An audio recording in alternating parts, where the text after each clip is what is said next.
Trump's Department of Justice has announced plans to eliminate 541 of the 800 ATF investigator positions responsible for investigating and doing compliance checks on FFLs. In other words, gun stores, gun dealers. That's about a 67% cut. If you want to talk about giving President Biden's administration the middle finger on a zero-tolerance ATF policy towards FFLs and shutting down gun stores that led to record gun store shutdowns, this is basically it. Let's work through some of these numbers so that you know just a little bit more about what's going on, what's the backstory, what does all this really mean? How bad did it actually get? So guys, let's get into it.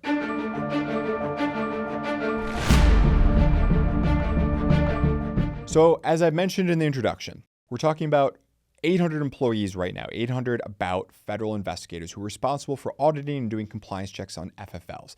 FFLs, this is what you need to sell guns. You need a federal firearms license. There's different types of licenses. We'll be covering how many of those licenses exist later on in this video. So if you're interested in knowing how many type 1s versus type 9s there are, well, guess what? You came to the right place. Trump's DOJ is planning to eliminate 541 of the 800 positions. As I mentioned, that's 67% reduction in workforce. Now, it's estimated that this downsizing will save taxpayers about $82 million, specifically from reductions in regulatory inspections, and about another $354 million overall from staffing cuts, and that includes both IOIs as well as other support personnel. But more broadly, what does that mean to the staffing numbers of the ATF? I mean, these numbers are fine, and you're going to think whatever it is you think about that, and I'm going to get into some of my thoughts in a bit. But I wanted to share with you some of the ATF staffing numbers. So the ATF, at the end of 2024, had approximately 2,572 special agents. So about a little over 2,500. They had 857 industry operations investigators, the IOIs that we're talking about, okay? Industry operations investigators. That's the slot we're pulling from mainly. And then we've got about 1,893 administrative, professional, technical, that kind of folks. And then altogether, that totals out to about 5,322. So 5,322 folks. So laying off or reducing the total amount of assigned folks by 541 results in more than a 10% cut. So this is not just some small little gouge. This is pretty big. Anytime you're talking about taking 10% of a workforce away from a company of this size, big things always come about as a result. So then there's the question of, what does this actually mean? Like, that's all fine, but what does this actually mean? So let's go through a couple numbers. In 2020, there were around 5,800 ATF inspections of FFLs. This is where the ATF goes to an FFL, brick and mortar store, maybe someone operating out of their basement, their garage, you name it. They ask to see all their paperwork, and they're going to go through sometimes line by line, usually line by line, to make sure that everything lines up, both literally and figuratively, where all the I's dotted, where all the T's crossed. So in 2020, we had 5,800 ATF inspections. In 2022, that number went up to 6,900. In 2023, it went up again to almost 8,700, 8,689. Before 2024, the last year of President Biden's administration, it ramped up to just under 10,000 and 9,696 compliance inspections. Now, you can obviously see a major ramp up, and it'd be very tempting for a lot of people just to put that on President Biden of his zero tolerance policy.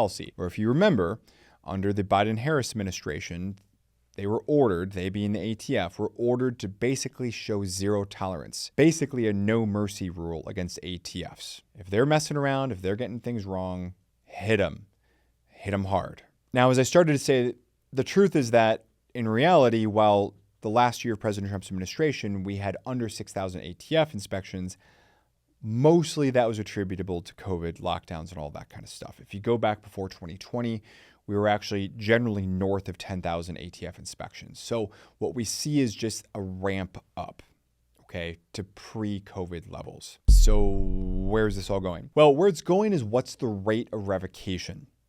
And this is the crazy part. Since 2020, if you were an FFL about to be inspected by the ATF, the chances that that inspection ends in license revocation, in other words, you being put out of business potentially, went up over 300%, specifically 302% under President Biden's zero tolerance policy. That is obviously by no means a small increase. That's a huge increase. What are the problems with this? Historically, the ATF has used their relationships with FFLs, with the gun stores, as the front line against gangs, against cartels, against people that, well, are the reason why you and I probably carry on a day-to-day basis. Those sorts of people. The gun stores are the front lines. What happens if you destroy the relationships with the gun stores? Are you helping or are you hurting?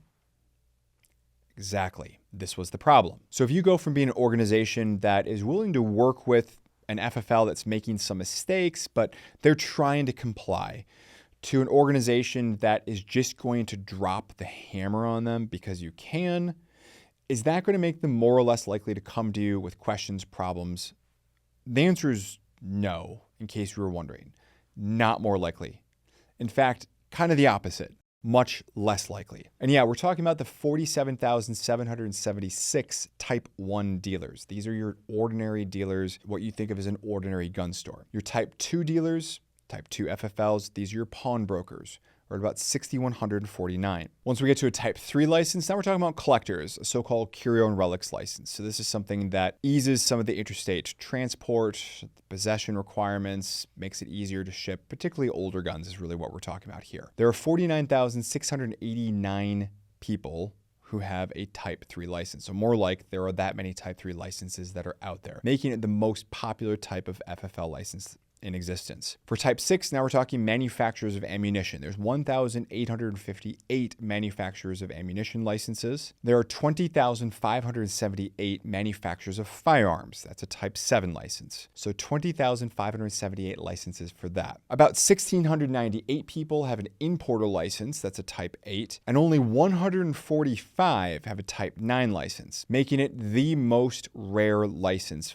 FFL license to have. Type 9, dealer of destructive devices. So if you want to get set up with someone who can sell you a howitzer, that works.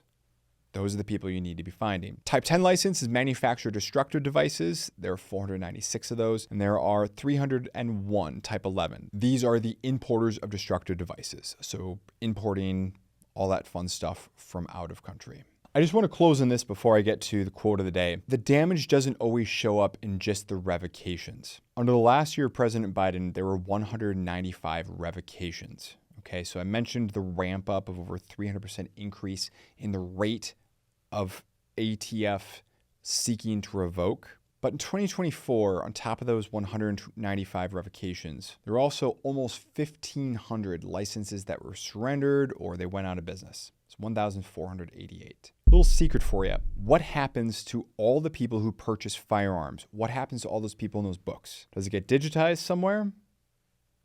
Start asking those questions. Let me know what you think down in the comment field. Be sure to hit that like button, share this video around. We're going to close out with our ever popular quote of the day. Quote, "I prefer dangerous freedom over peaceful slavery." That's from Thomas Jefferson. Yes, when you go out of business, you package up all your materials and you ship it off to the ATF.